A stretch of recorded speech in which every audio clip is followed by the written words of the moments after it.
There's a moment every narcissist dreads more than losing you. It's the moment they realize you were the only real thing they ever had, and they threw it away with their own hands. Size.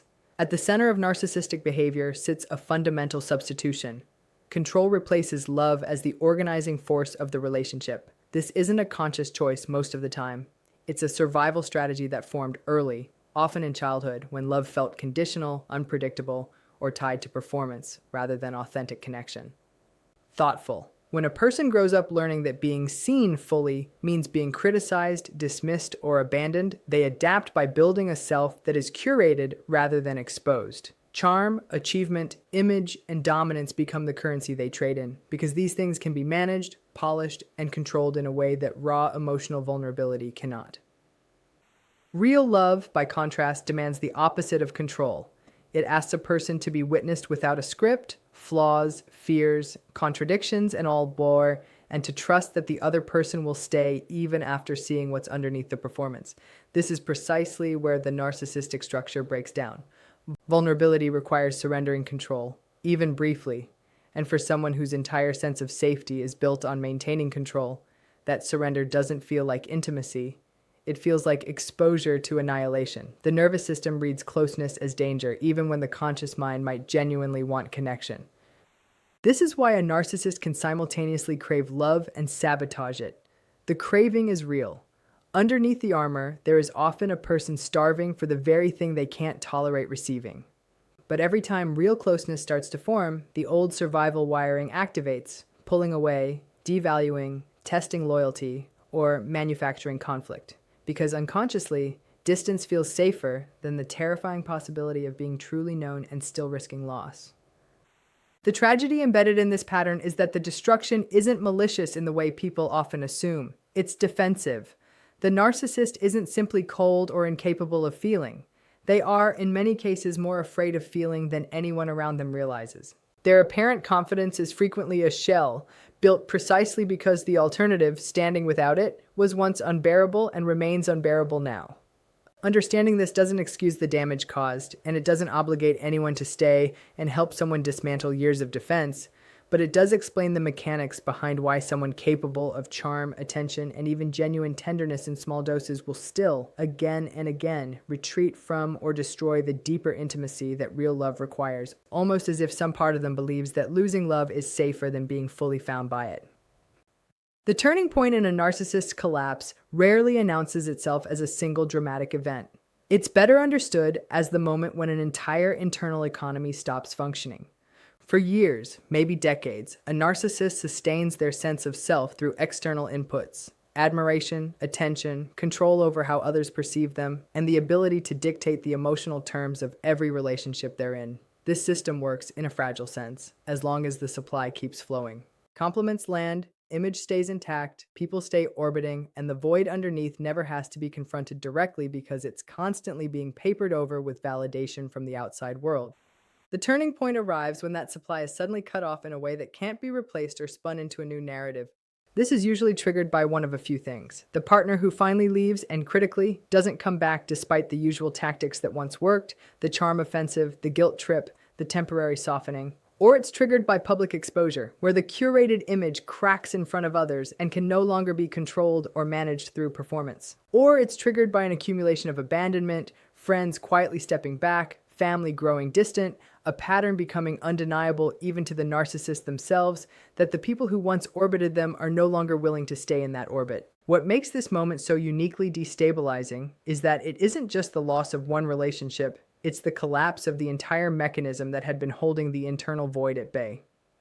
Without a steady stream of external validation, there is nothing left to distract from what's underneath: an emptiness, an insecurity, a fear of being fundamentally unlovable that the narcissist has spent their whole adult life avoiding rather than healing. And unlike smaller setbacks, which can usually be reframed, deflected, or managed through manipulation, this kind of loss is final in a way that resists the usual defenses. The partner is truly gone. The image is truly cracked. The narrative can no longer be rewritten to protect the ego.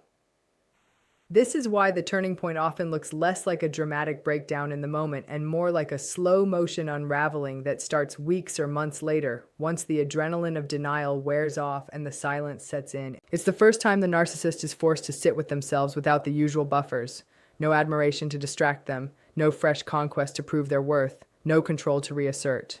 And in that unfamiliar stillness, something long avoided finally starts to surface, whether or not they have the tools to survive, facing it honestly. Cognitive dissonance operates as the mind's defense against holding two irreconcilable truths at once, and for a narcissist, the gap between I am fundamentally good, in control, and justified, and I destroyed someone who genuinely loved me is too wide to bridge in real time. So instead of processing the loss the moment it happens, the mind does what it has always done to survive. It splits the experience apart, filters it through distortion, and delays the reckoning until a version of reality can be constructed that doesn't require confronting personal fault. In the immediate aftermath of a breakup, an exposure, or a loss of status, a narcissist typically isn't feeling grief. They're feeling threatened, and threat triggers defense, not reflection. This is why the initial reaction so often looks like anger, blame shifting, or a strange kind of emotional flatness rather than sorrow. The story gets rewritten almost instantly and often unconsciously. The partner was too sensitive, too demanding, never really understood them, was lucky to have had them at all. This isn't necessarily calculated deception in the moment. It's the mind protecting itself from a truth it isn't equipped to hold. Believing I ruined something real would mean confronting decades of self-image built on being blameless, superior, or justified. And that kind of collapse doesn't happen instantly, because no psychological structure gives way in a single sitting. What makes this process so different from ordinary heartbreak is the time delay. Most people process loss somewhat linearly. Pain, reflection, adjustment, growth. For a narcissist, the process is fractured. The rewritten narrative has to be maintained, sometimes for weeks or months, propped up by whatever fragments of validation remain available. A new admirer, a sympathetic friend who takes their side, the comforting fiction that the door is still open and they could get the person back whenever they choose to try. As long as that fiction survives, the truth stays at bay. The dissonance only breaks down when reality refuses to cooperate with the story anymore, when the ex doesn't respond, when mutual friends stop offering unconditional sympathy, when the new admirer's attention doesn't fill the void the way the old relationship once did. At that point, the narrative starts requiring more and more effort to sustain, like a structure with a widening crack, until it can no longer hold its own weight. What surfaces underneath isn't a clean realization, but something closer to disorientation. The dawning, disjointed sense that the story they'd been telling themselves doesn't match what actually happened, and that the version of events where they were blameless is quietly, irreversibly giving way to something far less comfortable to sit with. When the protective narrative finally gives way and a narcissist is left facing what actually happened, they run into a problem that most people never have to think about. They were never given the emotional infrastructure to process loss the way others do. Grieving requires a vocabulary of feeling, the ability to sit with sadness without turning it into something else, to tolerate guilt without collapsing into shame, to hold the discomfort of having hurt someone without immediately needing to escape it. For most narcissists, that vocabulary was never built because the environment that shaped them either punished emotional expression, rewarded performance over authenticity, or modeled the same suppression they now carry forward. Empathy toward their own pain, let alone someone else's, was never cultivated as a skill. It was replaced early on by strategies for managing appearances and avoiding vulnerability. So when grief actually arrives, not the manageable, narrative-friendly version, but the raw, disorienting kind that comes when the fiction stops working, there's no internal system equipped to metabolize it. The feeling doesn't get processed, it gets diverted. This is why what looks like remorse in a narcissist often curdles into something else entirely within minutes or hours. Sadness that can't be tolerated turns into rage at the person who left, because anger offers a sense of power that grief does not. Guilt that can't be faced turns into blame, redirected outward, because blame protects the fragile self-image from the unbearable admission of fault. And sometimes what emerges isn't rage at all, but a sudden hollow depression, not the reflective kind that leads to insight, but a kind of collapse that centers entirely on their own suffering rather than the suffering they caused. This misdirection isn't laziness or manipulation in the way it's often assumed to be. It's closer to an emotional short circuit.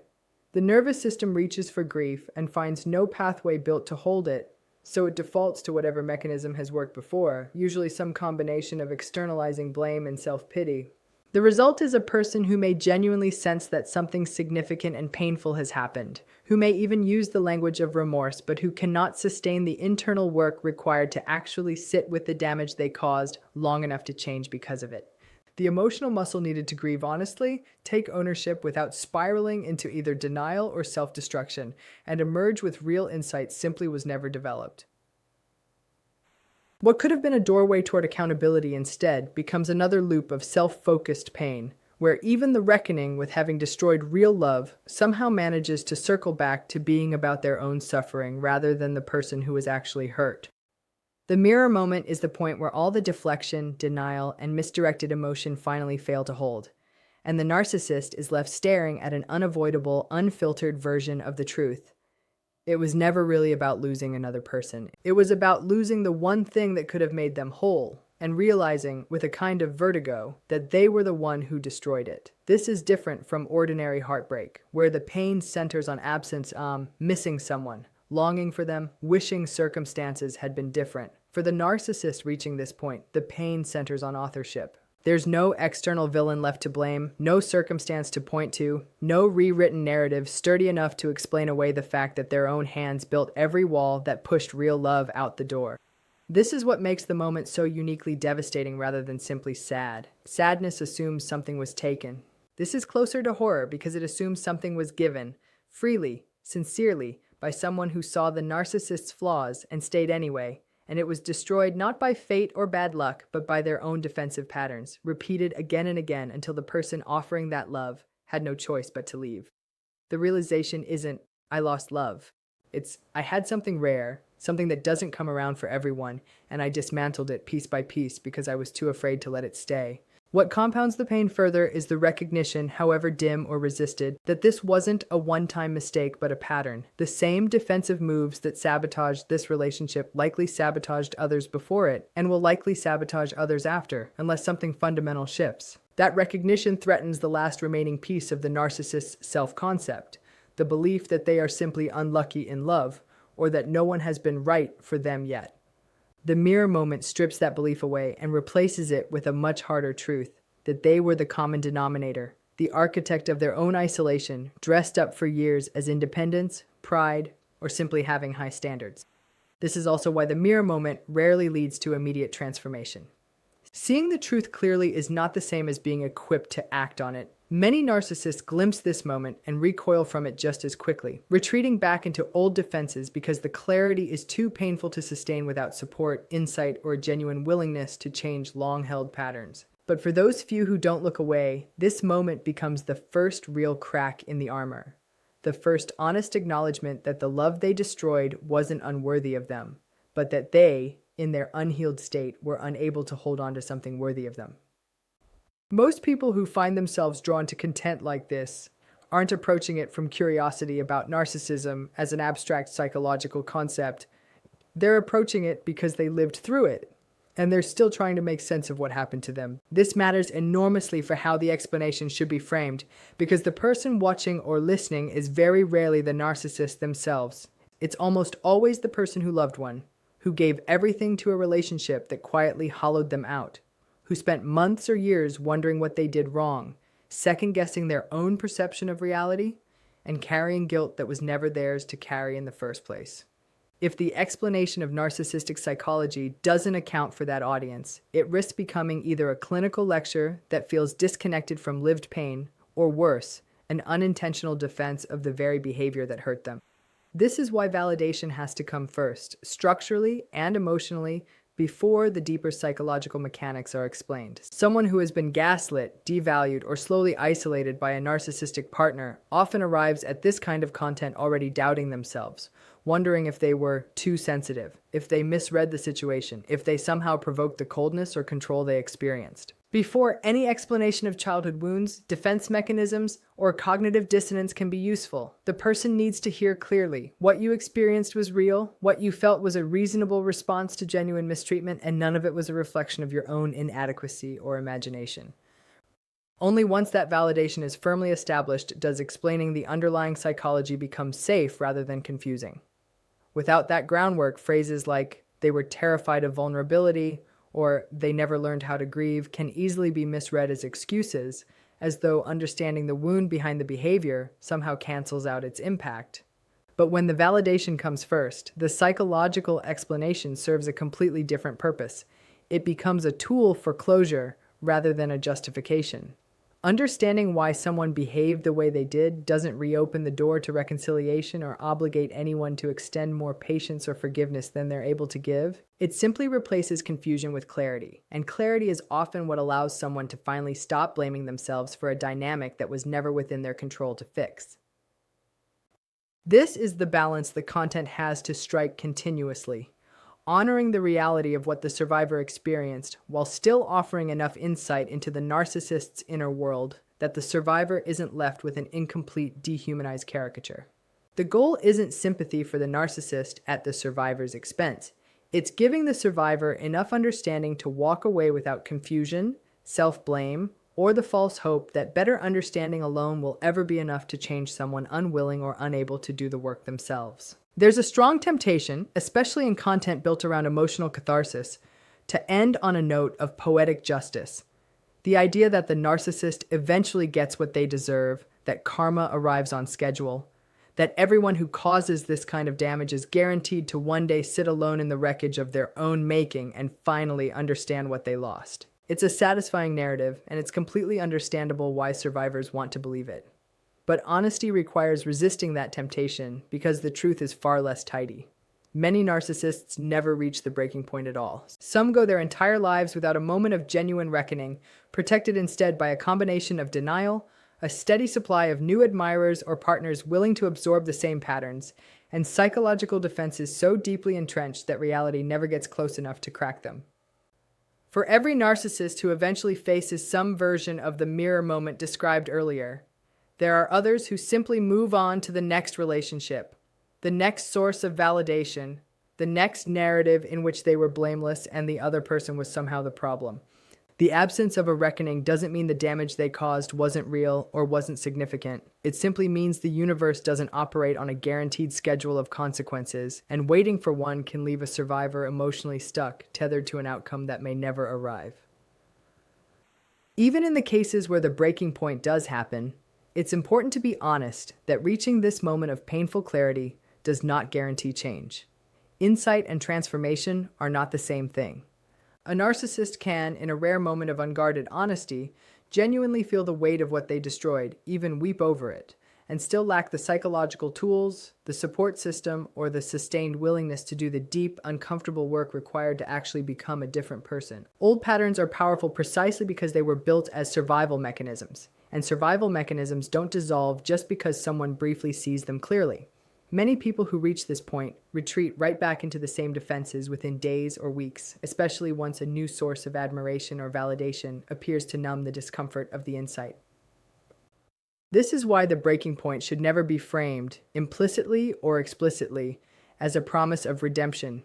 It's not a guarantee that they'll come back changed, that they'll finally become capable of the love they once destroyed, or that their suffering will lead anywhere meaningful at all. For anyone still hoping that a narcissist's eventual pain will validate their own experience or lead to a different outcome, the more honest and ultimately more freeing truth is this: whether or not they ever break, whether or not they ever understand what they lost, that reckoning was never something the survivor needed in order to heal and move forward.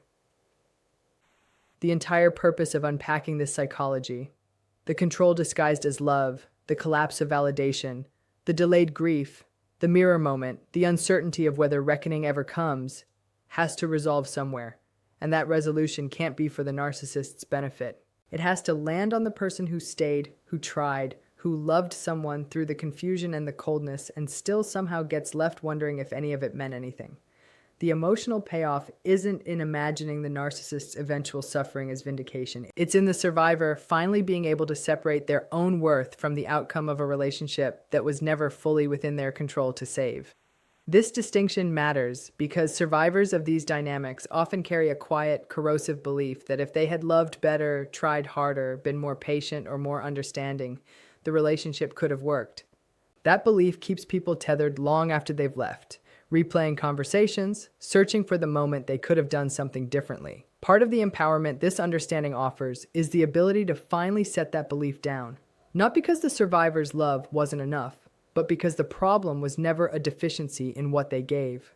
It was a structural incapacity in the person receiving it, built long before the relationship began, and no amount of patience or self-sacrifice was ever going to be the missing ingredient. That's why leaving or being left deserves to be reframed not as failure, but as the correct and necessary outcome of an incompatible dynamic. Staying in a relationship where vulnerability is treated as threat and love is treated as a resource to be extracted rather than reciprocated isn't virtue, it's slow erosion. Recognizing this doesn't diminish the pain of the loss. It reframes what the loss actually was. It wasn't the loss of a viable future.